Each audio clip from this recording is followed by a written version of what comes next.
हाँ, नमस्कार। मेरे इस YouTube चैनल पर आप सभी दर्शकों का हार्दिक स्वागत एवं अभिनंदन है। आइए जानते हैं संहिता संज्ञा।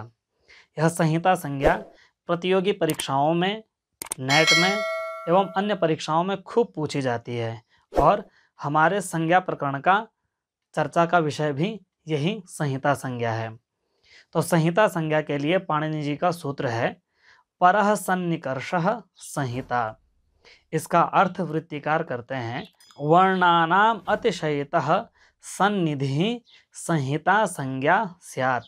अर्थात वर्णों के अत्यधिक सामीप्य को संहिता कहते हैं।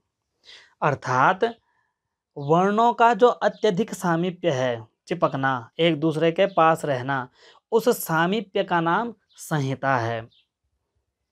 वर्णों से शब्द बनते हैं, शब्दों से वाक्य बनते हैं।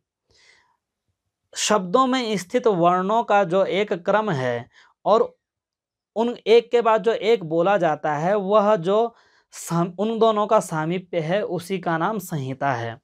यहाँ प्रश्न होता है कि अत्यधिक सामीप्य किसे माना जाए। यह प्रश्न क्यों है? उदाहरण है, राम है, यह वाक्य है। यहाँ कितने वर्ण हैं? र, आ, म, अ, ह, आई, 6 वर्णों वाला यह वाक्य है। इस वाक्य में संहिता संज्ञा कहाँ माने? र और अ के जो समीपता है उसकी संहिता संज्ञा माने, या राम के बाद राम में जो अ है उसका और ह, इन दोनों की संहिता संज्ञा माने? तो कहा यही देखना है अत्यधिक सामीप्य। तो देखिए, राम कहने में र, आ, म, अ जितनी जल्दी बोला जा रहा है, अ के बाद ह उसी समय के साथ नहीं कहा जा रहा है। तो राम में स्थित अ और जो ह है उसके बीच में व्यवधान आ जाता है। तो यहाँ अ और ह की संहिता संज्ञा नहीं हो सकती। तो समझना कैसे है कि अत्यधिक सामीप्य किसे माने? तो बाल मनोरमाकार ने तो इस विषय में लिखा है कि अर्धमात्राधिक काल व्यवधाना भावः। अर्थात अर्धमात्रा से अधिक काल के व्यवधान का जो अभाव है उसी को कहेंगे अत्यधिक सामीप्य। अर्थात एक वर्ण से दूसरे वर्ण के बीच में अर्धमात्रा से अधिक का काल नहीं होना चाहिए।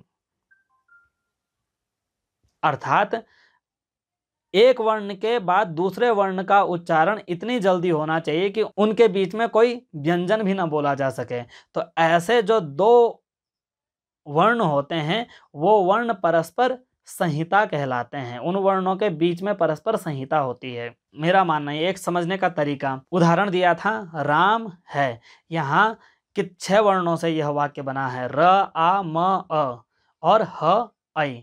यहाँ र, आ, म, अ इनमें 4 वर्ण हैं। इन वर्णों को जितनी जल्दी बोला जा रहा है, इसके बाद राम में स्थित अ और ह, उन दोनों को नहीं बोला जा रहा है।